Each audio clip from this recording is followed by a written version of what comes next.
குட்டிக் கரடி தன் சூடான குகையில் விழித்தது. குகையின் வாசலில் சூரிய ஒளி நடனமாடியது. அம்மா கரடி தன் குட்டி கரடியை பார்த்து சிரித்தது. இன்று ஒரு முக்கியமான நாள், என் குட்டியே. இன்று உன் முதல் பெரிய கடமைக்கான நேரம். நீ உயரமான சிகரத்திலிருந்து நிலவு பழங்களைப் பெற வேண்டும். குட்டி தன் சிறிய பின்னல் கூடையை வேகமாக எடுத்தான். தன் முக்கியமான கடமையை செய்ய அவன் உற்சாகமாக இருந்தான். வனப்பாதை பிரகாசமாகவும் பச்சையாகவும் இருந்தது. அவன் உயரமான வழுக்கும் குன்றின் அடியை அடைந்தான்.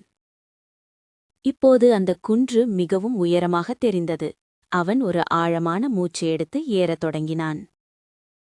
வழுக்கி சறுக்கி குட்டித் தரையில் விழுந்தான். ஓடும் ஆற்றங்கரையில் அவன் சோகமாக அமர்ந்தான். விழுந்தான். ஓடும் ஆற்றங்கரையில் அவன் சோகமாக அமர்ந்தான். இந்த கடமை எனக்கு மிகவும் கடினம் என்று அவன் பெருமூச்சு விட்டான்.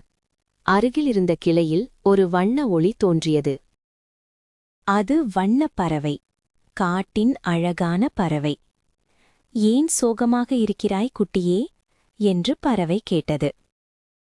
குட்டி அந்த உயரமான கடினமான குன்றை பற்றி விளக்கினான். பெரிய கடமைகள் சிறிய கவனமான படிகளில் தொடங்குகின்றன என்று பறவை சொன்னது. பறவை கொடிகளால் மறைக்கப்பட்ட சிறிய கால் தடங்களைக் காட்டியது.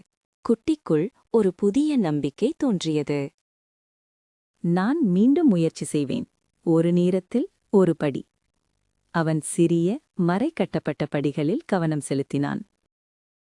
மெதுவாகவும் நிலையாகவும் குட்டி உயரமாக ஏறினான். அவன் உச்சியை அடைந்தான். மெதுவாகவும் நிலையாகவும் குட்டி உயரமாக ஏறினான். அவன் உச்சியை அடைந்தான். நிலவுப் பழங்கள் அங்கே இருந்தன.